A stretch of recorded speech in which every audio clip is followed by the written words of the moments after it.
Hello, I'm Lovianna Blackwell. Thank you for joining us. I'm coming from my home in Columbia, South Carolina to help cover today's news. Our Carolina Insider team is spread out across the country because of the COVID-19 pandemic, but we will continue to bring shows from our homes to yours for the rest of the semester. Our top story today, local beaches are reopening in South Carolina for the public, but not for sunbathing. Select beaches like Hilton Head and Myrtle Beach are limiting their hours on when you can visit, and people can only go if they are exercising. Whether that's going for a walk or swim, you need to be constantly moving in order to have access. Governor Henry McMaster says rules limiting groups to 3 people or less together in public areas are still in effect. With McMaster lifting the home or work order on May 4th, businesses are opening up in the South to help bring back the economy, such as dine-in restaurants and retail stores that are selling music, clothing, books, furniture, flowers, and accessories. Department stores, flea markets, and sporting goods will also reopen. But only 20% of capacity will be allowed in, even though South Carolina has extended its state of emergency for 15 days. People need to practice social distancing if they are looking to go out. With gyms still being shut down, many residents are finding it difficult to get their exercise in. If you're having a hard time finding ways to stay active, Blatt Fields at UofSC remain open for anyone who wants to work out. UofSC student Erin Gastrock is one of the several people taking advantage of the space. Until she can get back into her regular routine, she's doing what she can to stay active and healthy. Well, with the gyms being closed, it depends on the weather. Without the weights, I have to increase my reps in order to get the same kind of workout. I'm very thankful that they kept the fields open, which seemed kind of iffy at the beginning. The American Heart Association recommends at least 150 minutes of moderate aerobic activity per week. That can include running, pull-ups, or even body squats. An elite group of athletes are heading into a different field in the fall. The Gamecocks had 4 players signed for the 2020 NFL Draft, but only 1 from the first-round selection. The 14th pick, South Carolina native Javon Kinlaw will be a defensive lineman for the San Francisco 49ers. As people cheer on the athletes who make an impact in the Gamecock Nation, another community in South Carolina is finding a creative way to recognize its graduating seniors as well. Here with that story in today's Soda City Scene is Will Volk. Will? Thanks, Lovianna.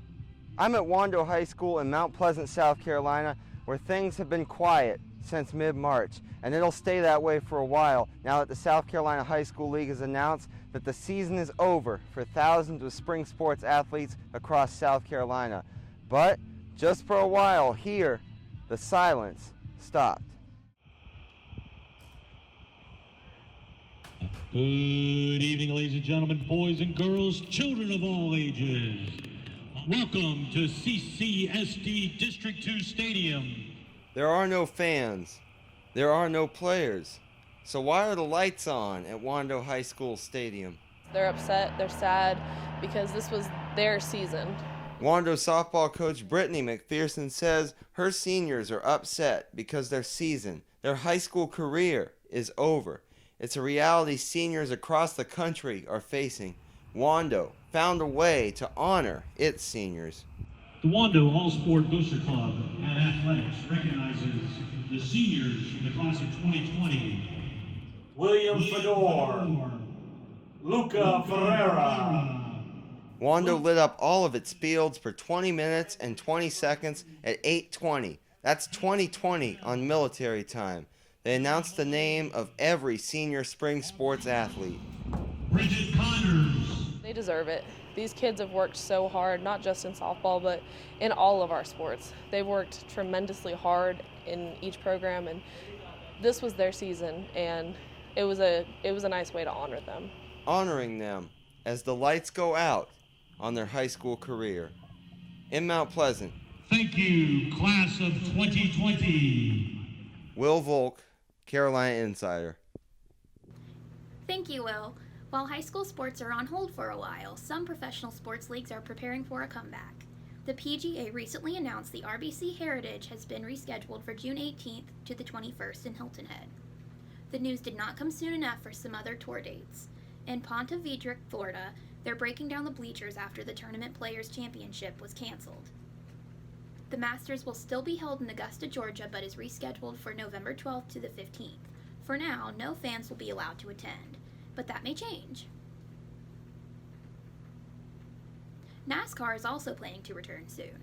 They've rescheduled a race at Darlington Raceway here in South Carolina for May 17th. The event will be closed to the public. This would be NASCAR's first race since March, but drivers have kept busy since then. Zach McKinstry found out how online racing has become a hit in the racing community. As coronavirus continues to take its toll on the nation, NASCAR venues that normally sound like this sound like this. Races are being postponed until at least mid-May, but that is not stopping NASCAR from bringing races to their fans. eNASCAR, NASCAR's iRacing series, has drawn in millions of new viewers and is effectively changing the sport's fan base. That's because races have moved from here to here, online, where eNASCAR and iRacing is streamed through Twitch, and some events are even televised nationally. Casey Kerwin, one of the drivers in eNASCAR's iRacing series, has noticed a sizable difference in viewers since the quarantine started. There's just tons of people online all the time compared to what it used to be, so it's just blowing up. And blown up it has, as Nielsen reports that 5.4 million viewers that don't watch NASCAR have watched at least one virtual race. This increase in viewership doesn't just open opportunities for drivers. Evan Pasoko is the lead broadcaster for eNASCAR's Coca-Cola iRacing series, which has its last 6 races televised nationally. How's it been having the opportunity to call races nationally? It's been wild, and I know that we've been working a lot with NASCAR to try to create more content, but I mean, I'm thrilled. I'm never going to complain. I think that I never could have imagined 6-7 years ago that I could call races on TV. While coronavirus has left sports fans without much to watch, eNASCAR has raced towards the top. For Carolina Insider, I'm Zach McKinstry in Charlotte.